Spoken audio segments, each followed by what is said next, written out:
بندہ پروردگارم امت احمد نبی دوست دار چار یارم تاب اولاد علی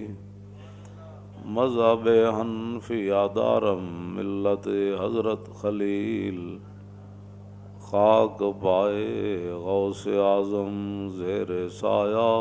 ہر ولی صدیق عکس حسن کمال محمد است فاروق ذل جاہ جلال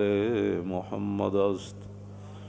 عثمان ضیاء شمع جمال محمد است حیدر بہار باغ خصال محمد است صلی اللہ تعالی علیہ وسلم۔ حضرت امام بوصیری نے نبی علیہ الصلوۃ والسلام کی تشریف آوری پر بھی ایک فصل باندھی، اور حضور جب لامکان پر تشریف لے گئے تو اس کے لیے بھی ایک فصل باندھی قصیدہ بردہ شریف میں۔ تو وہ صرف میں پڑھتا ہوں برکت کے لیے، ویسے تو اعلیٰ حضرت بریلوی نے فرمایا کہ پوچھتے کیا ہو عرش پر یوں گئے مصطفیٰ کہ یوں۔ اعلیٰ حضرت فرماتے ہیں پوچھتے کیا ہو عرش پر یوں گئے مصطفیٰ کہ یوں، اور کیف کے پر جہاں جلیں کوئی کیا بتائے کہ یوں۔ فرمایا جہاں نور کے پر جلتے ہوں تو وہ کون بتائے گا کہ پھر حضور کیسے گئے۔ کسر دنا کے راز میں ثم دنا فتدلی فکان قاب قوسین، کسر دنا کے راز میں عقلیں تو گم ہیں جیسی ہیں، روح قدس سے پوچھئے تم نے بھی کچھ سنا کہ یوں۔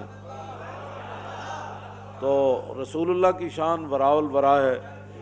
تو امام بوصیری نے کیا بات کر دی، یا خیر من یمم العافون ساحتہ سایم وفوق متون العینک الرسمی ومن هو الآیۃ الکبریٰ لمعتبر ومن هو النعمۃ العظمیٰ لمغتنم سرایت من حرم لیلا الى حرم کما سر البدر فی داج من الظلم وبت ترقى الى ان نلت منزلة من قاب قوسین لم تدرک ولم ترمی وقدمتك جميع الانبیاء بها والرسل تقدیم مخدوم على خدمی وانت تخرق السبع طباق بهم في موكب كنت فيه صاحب العلم حتى اذا لم تدع شابا لمستبق من الذنوب ولا مرقا لمستنم خفضت كل مقام بالاضافه اذ نوديت بالرفع مثل المفرد العلمي كما تفوز بوصل اي مستتر عن العيون وسر اي مكتتم فحزت كل فخار غیر مشترک وجزت كل مقام غیر مزدحم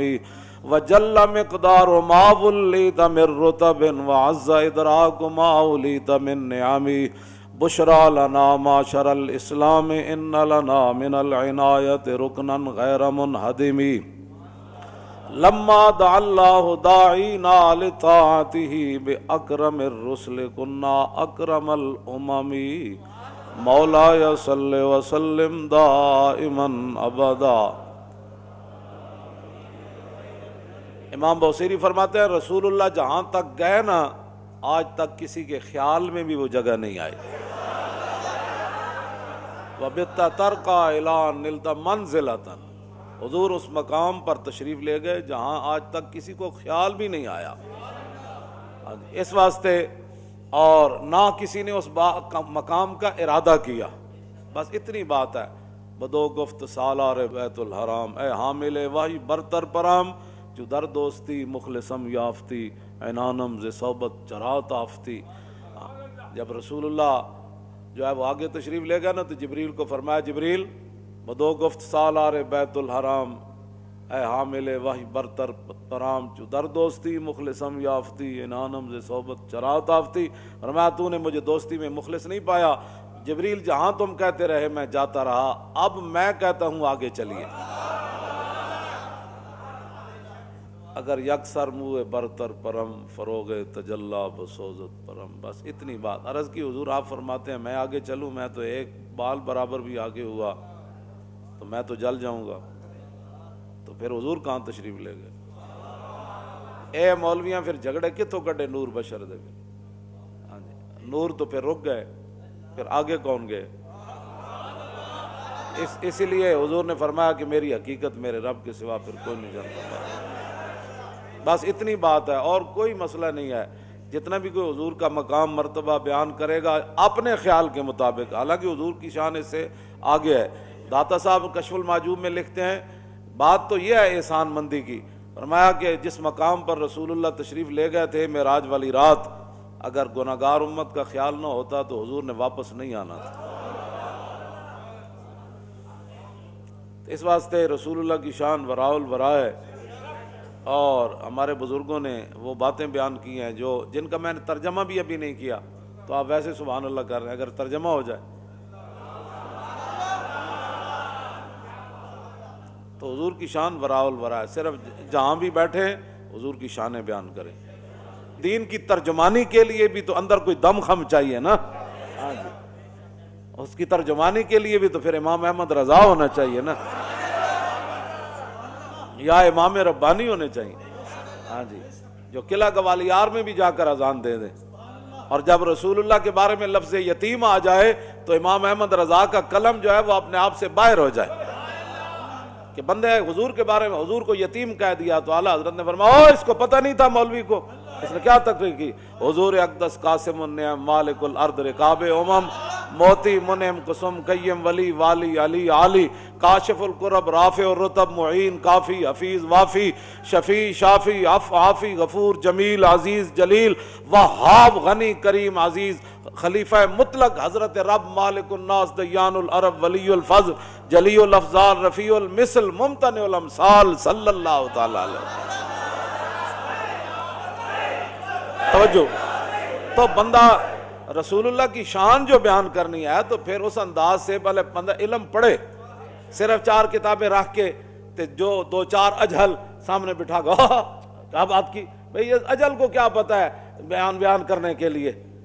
وہ تو ایک مولوی نے بھی اعلیٰ حضرت کے دور کے اندر بیان کر دی کہ رسول اللہ نے حضرت نجاشی کی نماز پڑھی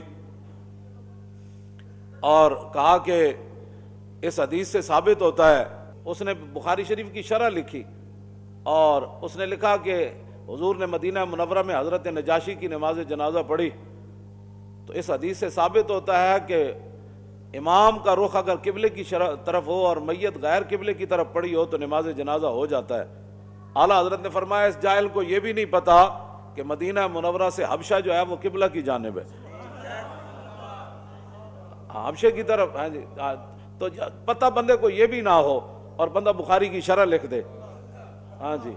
تو اعلیٰ حضرت فرماتے ہیں اس جاہل کو یہ بھی نہیں پتا تھا، ہاں جی۔